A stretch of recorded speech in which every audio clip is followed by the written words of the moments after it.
Assalamualaikum warahmatullahi wabarakatuh. Di sini saya akan memperkenalkan diri. Nama saya Nanda Pritawati dari Manajemen 2017 dengan NPM 17312340250104. Di sini saya akan menjelaskan dan menjawab soal dari perkuliahan online pengantar akuntansi 2 oleh dosen Bu Muani. Adapun soalnya adalah sebagai berikut. Yang pertama, tidak setiap harta perusahaan dapat dikelompokkan sebagai aset tetap. Agar dapat dikelompokkan sebagai aset tetap, suatu aset harus memiliki beberapa kriteria sekaligus. Pertanyaan yang A adalah, sebutkan kriteria dari suatu aset agar dapat dikelompokkan sebagai aset tetap. Jawabannya adalah yang pertama, memiliki wujud. Kenapa dikatakan memiliki wujud? Karena dapat dilihat dan diketahui keberadaannya, dan aset perusahaan itu berbentuk fisik. Yang kedua, itu memiliki umur lebih ekonomis dari 1 tahun. Kenapa 1 tahun?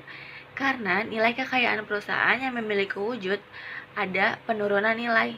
Penurunan nilai itu harus tercermin dalam sistem akuntansi dan keuangan perusahaan. Yang ketiga itu untuk melakukan kegiatan operasional perusahaan dan tidak untuk dijual kembali. Bahwa kegiatan yang untuk dijual kembali yaitu disebut dengan barang dagang. Selanjutnya ada pertanyaan yang B adalah, jika sebuah perusahaan distributor komputer memiliki 25 unit komputer yang siap dijual di showroom perusahaan, apakah 25 komputer tersebut dapat dikelompokkan sebagai aset tetap? Mengapa? Jawabannya adalah bukan. Kenapa? Karena 25 unit komputer tersebut adalah merupakan barang yang bisa dijual kembali dan dapat memperoleh keuntungan perusahaan tersebut. Selanjutnya ada pertanyaan C, yaitu jika perusahaan distributor komputer menempati sebuah ruko seharga 600 juta rupiah yang disewa perusahaan kepada pemiliknya sebesar 35 juta per tahun, apakah ruko tersebut dapat dikelompokkan sebagai aset tetap? Jawabannya adalah iya, karena ruko tersebut adalah termasuk ke dalam tempat operasional perusahaan yang jangka waktunya lebih dari 1 tahun. Jadi walaupun ruko tersebut dalam bentuk secara nyewa, maka ruko tersebut masuk ke dalam aset tetap.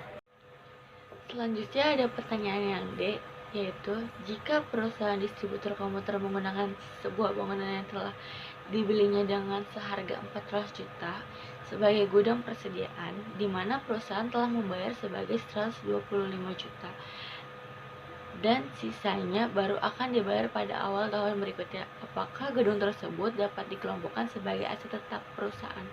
Mengapa? Jawabannya adalah iya, termasuk ke dalam aset tetap.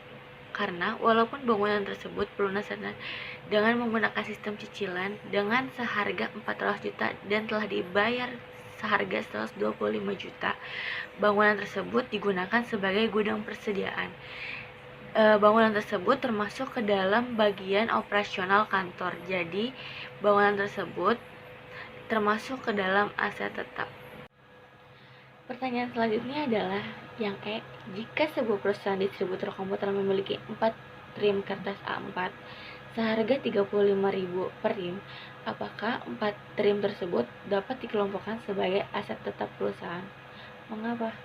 Jawabannya adalah bukan, karena 4 trim kertas itu tidak termasuk aset tetap, karena jangka waktu umurnya tidak mungkin lebih dari 1 tahun.